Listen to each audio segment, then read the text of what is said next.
Hey, good morning, friends. This is Sri Harsha from Crazy Money with Sri. Today is 30th of March, and let's see what's happening in the market and what is that you need to do and how you need to take your trading positions. If you're still not a part of my YouTube channel, go ahead, like this video, subscribe the channel, hit the bell icon so that you will get all the latest notifications. So let's get started, guys. What exactly has been happening in the market?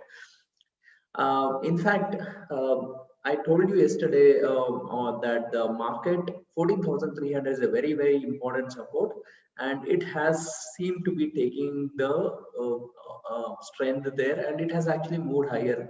And on Friday, we have not been able to go below. This is a very important thing that we have seen a good spike at a very important level. Now, according to me, it is just a technical bounce, and now the biggest litmus test is going to be around 14,700, 800 this level, because this is a very important level. This is a level where there was a big buying which has happened from FIs, and they are not able to defend it, and they have been the net sellers. If they cannot defend, who have actually bought, I don't think anybody else can defend. DIS, though they may be buying right now, but if the selling pressure is going to increase, that's going to be a big worry. So let's see where the support and resistance are, and what are the important levels, and what are the things which are affecting. So a couple of news is like the Suez Canal. There was a big drama there, and that was only a temporary phenomenon, because of which the traffic had got stuck there, and a lot of actually commodities were stuck, and because of that the prices had actually gone up a little bit. That was just a technical bounce, and now that is actually eased out, so that worry is over. Now the USA has a huge amount of COVID rises, and they are trying to drive in one of the world's biggest, largest vaccination drives. So that could be a positive point. But there's also a negative thing like the US hedge fund. It's a smaller company, but there is actually, they have defaulted on the payments, and that is what has actually created turmoil. Credit Suisse, Nomura, and all have actually, biggest companies have actually fallen 13, 15%, 20% and all. So that is going to probably drag some of the banking stocks, and that worry can actually still be there. And Bank Nifty is still very weak at this point of time in Indian market. So let's see where we are actually having the supports and resistances.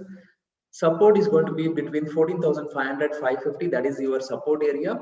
If, as long as we can hold on to this, there is some probability of the market being held. But if we can fail now, then it's going to be a big challenge. Resistance is going to be 14,650, 700. Looking at the futures, probably we may open beyond that also. It's important for us to hold this. If we cannot hold this, then it is going to be a big challenge.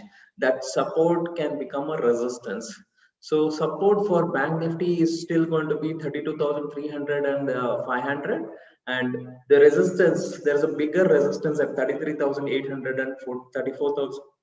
See, for bank, I would be more watching the Bank Nifty, because Bank Nifty is quite weak, and they can drag Nifty along. So that is something which we have to carefully watch. Let's actually look at what has happened on the worldwide market, and how actually things have actually got affected. Let's understand it one by one.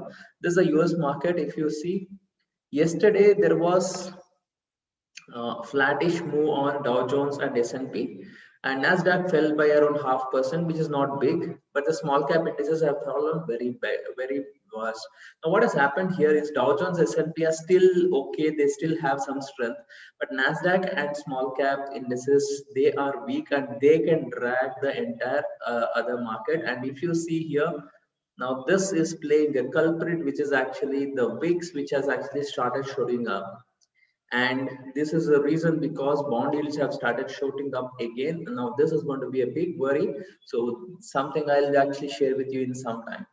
Now look at this. European markets were quite flattish, so there's nothing big which is happening in the European market. So the opening shows that probably we are opening at a very good gap up.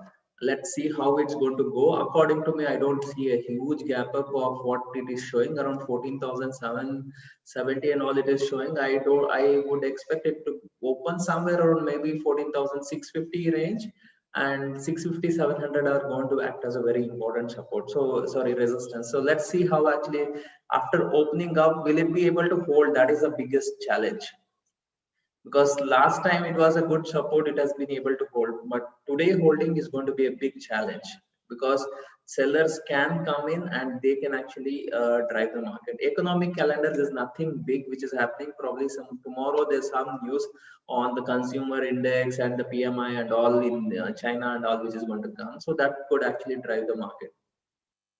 Now, one good news is gold prices have come down.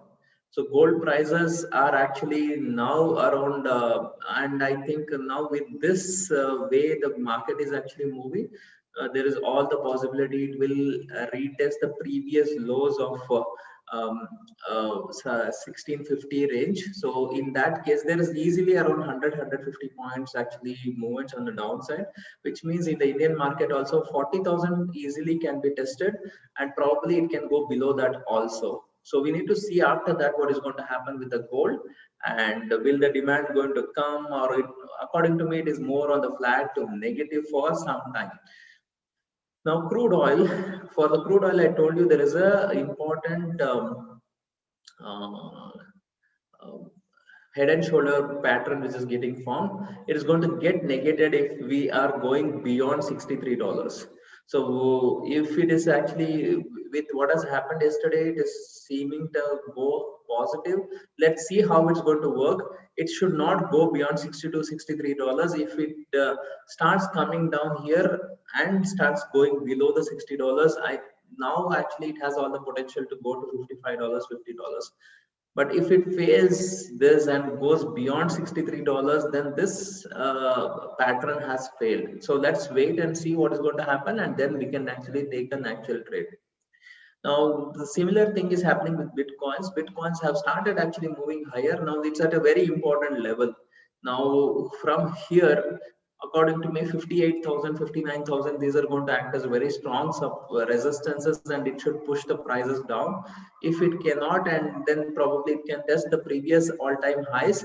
And if it can go beyond that, we can see some scope. But there is some weakness which has started happening in the Bitcoin. So let's see how much actually it can drive the prices higher.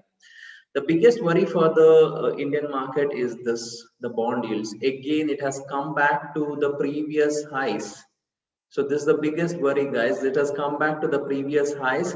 It has come back slow and steady. It has actually moved higher. This is a big worry. And the other big worry is about the US dollars is becoming strengthened and strengthened. And there's a big spike which has happened yesterday.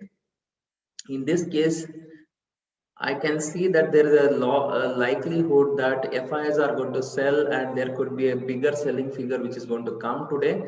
And if that is going to happen, markets can get dragged. So we have to be a little careful on this at this point of time. I would not suggest you to buy at this stage. Be very cautious, because the short term and medium term have turned negative, and from that perspective I would be more cautious on the market. I would not actually take any positions at this point of time. I'll wait for the market to settle down. At this point of time, a lot of sectorial rotations have been happening. Metals are still stronger, IT is still stronger, consumption is still stronger, and all the other things have become quite weaker. Since most of the other things have become weaker, I am actually not that comfortable in actually taking the long positions. I'll wait for a uh, rise, and I will rather be a seller in the market than a buyer. So that is my personal opinion. If you want to do your trading, it is you have to take your own analysis, and consult your investors, advisors who can actually help you out with this.